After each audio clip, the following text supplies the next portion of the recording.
last 2 years or so have seen a rapid change in geopolitics all over, right? There are multiple wars, and there is a particular approach to how the global community is dealing with China.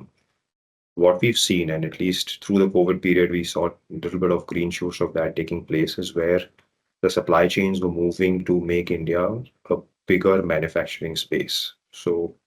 But the big impact was that we didn't see large international corporations put down roots here and put capital to work in India. But what they did do is shifted a lot of their manufacturing to Indian companies. So as a result, a lot of the Indian companies went ahead and became larger and started doing their own capex. So a lot of the contract manufacturing has happened. We hope that over the next year or 2 years, over the next 2 years actually, that a lot of this will attract large global corporations from putting down roots here and setting up their own manufacturing facilities. That's the point in time that, from an Indian perspective, we will really see a material shift taking place in growth and employment and all of that.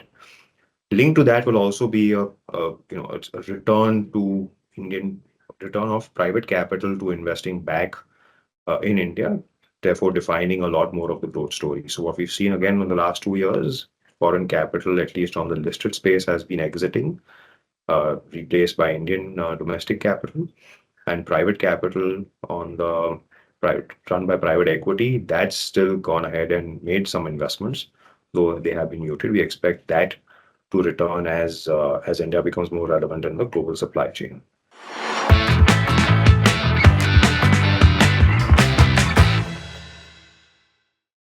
Private capital has had a fabulous journey. It's been 30 years of investing. A lot of large global players have been around for more than a decade, and they continue to remain invested in India and the Indian space across spectrum of opportunities.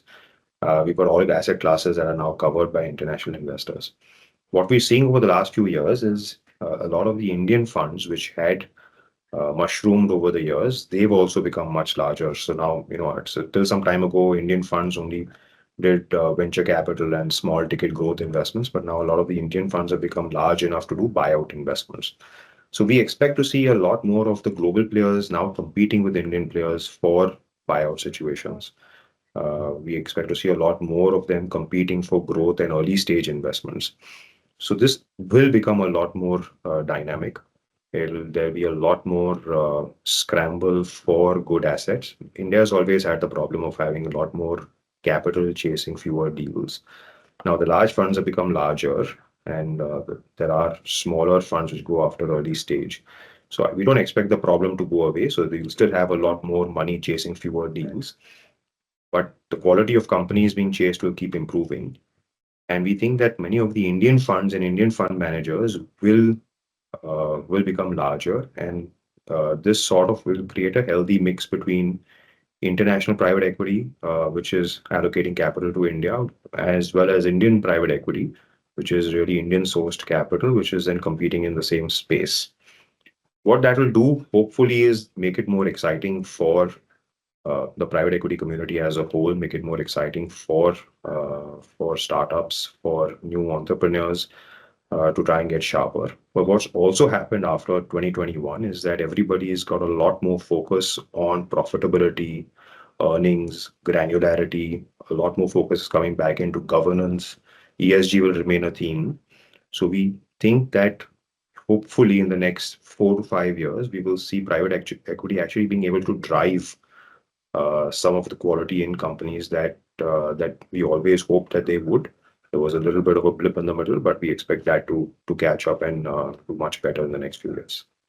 Join our budget webinar on the 1st of Feb, 4 to 5 p.m., streaming live on the Grant Thornton Bharat website and LinkedIn.